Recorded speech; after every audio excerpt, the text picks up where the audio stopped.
ایک شخص نے ایک مانگنے والے کو جھٹ سے کچھ نکال کر دے دیا۔ دوسرے دوست نے کہا کہ بھائی دیکھ بھال کر دینا چاہیے، یہ فراڈ لوگ ہوتے ہیں اور عام انسان کے جذبہ نیکی کو یہ ایکسپلائٹ کرتے رہتے ہیں۔ وہ اس دوست سے کہنے لگے کہ آپ نے بجا فرمایا، پہلے میں بھی ایسے ہی کیا کرتا تھا، پھر ایک واقعے نے میرا دل بدل کر رکھ دیا۔ اس نے بتایا کہ میں اپنے گھر سے سائیکل پر نکلا تھا کہ ٹھیکیدار سے اپنے بقایا جات وصول کر لوں۔ میں اسٹیل فکسر تھا اور ایک کوٹھی کے لینٹر کے پیسے باقی تھے، مگر ٹھیکیدار آج اور کل پر ٹرخا رہا تھا۔ میں سائیکل پر جا رہا تھا کہ ایک شخص نے اپنا بچہ فٹ پاتھ کے کنارے لٹائے اسپتال پہنچانے کے لیے ٹیکسی کا کرایہ مانگتا پھر رہا تھا۔ وہ کبھی کسی پیدل کے بازو کو پکڑ کر ہاتھ جوڑ دیتا کہ میرا بچہ بچا لیں، مجھے ٹیکسی کا کرایہ دے دیں، تو کبھی موٹر سائیکل والے کو ہاتھ دے کر روک دیتا تھا، کبھی کسی کار والے کے پیچھے بھاگتا کہ وہ کار میں اس کے بچے کو ہسپتال پہنچا دے۔ کوئی رکتا تو کوئی نہیں رکتا، جو رکتا وہ بھی اسے گھور کر دیکھتا اور آپ والی سوچ کر اسے ڈانٹتا، کام کر کے کھانے کی نصیحت کرتا اور آگے نکل جاتا۔ میں جو سائیکل سائیڈ پہ روکے ایک پاؤں زمین پر ٹیکے اس کا تماشا دیکھ رہا تھا، اچانک اس کی نظر مجھ پر بھی پڑی اور اس نے میری سائیکل کا ہینڈل پکڑ لیا۔ کہنے لگا، بھائی جان خدا کے لیے میرے بچے کی زندگی بچا لیں، اس کو سخت بخار ہے، آپ نیچے اتر کر اس کو دیکھ تو لیں، آپ کو یقین آ جائے گا، آپ مدد کریں گے تو شاید کسی اور کو بھی اعتبار ہو جائے گا اور دوسرے لوگ بھی مدد کریں گے۔ مگر میں بھی آپ کی طرح ہی سوچ رہا تھا۔ پھر جس جارحانہ انداز میں اس نے میری سائیکل کا ہینڈل پکڑ رکھا تھا، لگتا تھا کہ ادھر میں سائیکل سے اترا اور ادھر وہ سائیکل پکڑ کر بھاگ جائے گا۔ میں نے بھی اسے کام کر کے کھانے کی تلقین کی اور پچھلے جمعے کو مسجد میں سنی ہوئی حدیث اس کو بھی سنا دی کہ القاسب حبیب اللہ، کما کر کھانے والا اللہ کا دوست ہوتا ہے، اور اپنا ہینڈل چھڑا کر بڑبڑاتا ہوا آگے چل پڑا۔ حرام خور ہمیں بیوقوف سمجھتے ہیں۔ 2-3 گھنٹے کے بعد جب میں بقایا جات وصول کر کے واپس آیا تو وہ ابھی اسی جگہ کھڑا مانگ رہا تھا۔ بچے کو اب وہ سڑک کے پاس لے آیا تھا اور اس کے چہرے سے کپڑا بھی اتار رکھا تھا۔ وہ دہاڑے مار مار کر رو رہا تھا۔ اب وہ بچے کے کفن دفن کے لیے مانگ رہا تھا۔ میں نے سائیکل کو روک کر پاؤں نیچے ٹیکا اور میت کے چہرے کی طرف دیکھا۔ پھول کی طرح معصوم بچہ زندگی کی بازی ہار گیا تھا۔ میرے رونگٹے کھڑے ہو گئے۔ میں نے جیب میں جو کچھ تھا بقایا جات سمیت سب بغیر گنے نکال کر باہر پھینکا، اور اس سے پہلے کہ اس کا باپ میری طرف متوجہ ہو سائیکل اس تیزی سے چلا کر بھاگا گویا سارے شہر کی بلائیں میرے پیچھے لگی ہوئی ہوں۔ میں گھر پہنچا تو میرا بہت برا حال تھا۔ تھوڑی دیر کے بعد مجھے بخار نے آ گھیرا۔ بخار بھی کچھ ایسا تھا کہ گویا میرے سارے گناہوں کا کفارہ اسی بخار سے ہونا تھا۔ گھر والے مجھے ہسپتال کے لیے لے کر نکلے اور میں چارپائی سے چھلانگ لگا دیتا، کہتا کہ مجھے ہسپتال نہیں جانا، میں اسی بچے کی طرح ایڑیاں رگڑ کر مرنا چاہتا تھا۔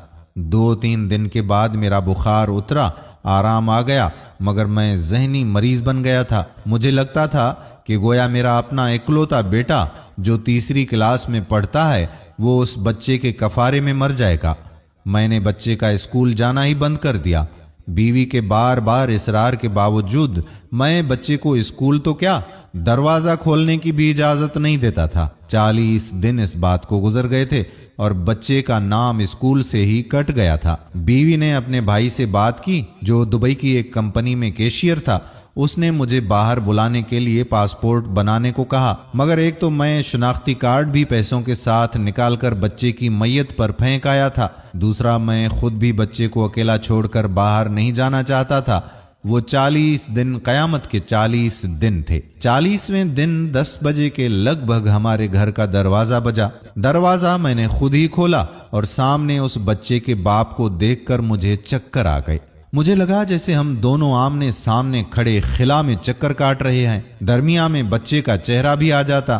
میری کیفیت سے بے خبر اس باپ نے مجھے دبوچ لیا اور پھوٹ پھوٹ کر رونا شروع کر دیا۔ وہ کچھ کہنے کی بجائے میری ٹھوڑی کو ہاتھ لگاتا اور اسے چوم لیتا، جبکہ میں پتھر کا بت بنے اس کی گرفت میں تھا کہ اچانک مجھے جھٹکا لگا اور میری چیخ کچھ اس طرح سے نکلی جیسے کسی کو پانی پیتے وقت اچھو لگتا ہے اور پانی اس کے منہ اور ناک سے بہہ نکلتا ہے۔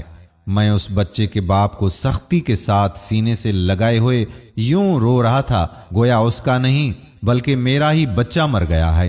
ہمارے رونے سے گھبرا کر پورا محلہ اکٹھا ہو گیا تھا۔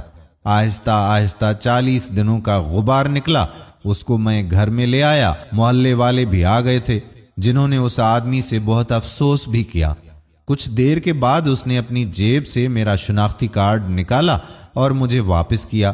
پھر جیب میں ہاتھ ڈال کر کچھ پیسے نکالے اور میرا شکریہ ادا کر کے کہنے لگا کہ آپ کے پیسے بڑی برکت والے تھے، شاید یہ آپ کے خلوص کی برکت تھی کہ میرے بہت سارے کام ہو گئے۔ سارے اخراجات کے بعد کچھ پیسے بچ گئے تھے، ان میں کچھ پیسے میں نے ادھار لے کر ڈال دیے ہیں، یہ آپ قبول کر لیجئے، باقی میں بہت جلد آپ کو واپس کر دوں گا۔ میں نے پیسے واپس لینے سے سختی کے ساتھ انکار کر دیا اور منت سماجت کر کے اسے پیسے رکھنے پر راضی کر لیا۔ اس کے بعد میں بطور اسٹیل فکسر لگ گیا۔ میں جی جان سے کام کرتا تھا، چند ماہ میں ترقی کر کے فورمین بن گیا۔ 3 سال بعد میں نے سالے کی مدد سے اپنی کمپنی بھی بنا لی اور اس بچے کے والد کو بھی اپنی کمپنی میں بلا لیا۔ آج وہ میری کمپنی میں فورمین ہے۔ اس بچے کے بعد اللہ تعالیٰ نے اسے 2 بیٹوں اور 1 بیٹی سے بھی نوازا ہے۔ میں اسے ایک دن آپ سے ضرور ملواؤں گا، مگر اس کے ساتھ میرا سائیکل والا قصہ مت بیان کیجیے گا۔ وہ آج تک نہیں پہچانتا کہ میری سائیکل روک کر اس نے مجھ سے سوال کیا تھا۔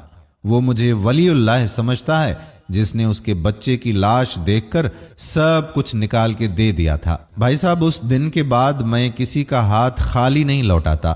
تھوڑا سا دینے سے نہ وہ امیر ہو جاتا ہے اور نہ ہی میں غریب ہو جاتا ہوں۔ بس دل کو تسلی ہوتی ہے کہ میں اس بچے کا خون بہا ادا کر رہا ہوں۔ رہ گئی لوٹنے والی بات، تو بھائی صاحب ہمیں کون نہیں لوٹتا؟ جوتے والا ہمیں لوٹتا ہے، کپڑے والا ہمیں لوٹتا ہے، سبزی والا، گوشت والا، یہ سب لوگ تو ہمیں لوٹتے ہی رہتے ہیں۔ اتنا لوٹنے کے بعد اگر کوئی ہمیں اللہ کے نام پر لوٹ لے تو شاید حشر میں ہماری نجات کا سامان ہو جائے گا کہ یہ بندہ میری خاطر میرے نام پہ لٹتا رہا ہے۔ دوستو، اگر آپ کو آج کی ہماری یہ ویڈیو پسند آئی ہو تو اپنے دوستوں کے ساتھ اسے شیئر ضرور کیجیے گا۔ آنے والی ویڈیو تک اپنے میزبان قادر بخش کلہوڑو کو اجازت دیجیے۔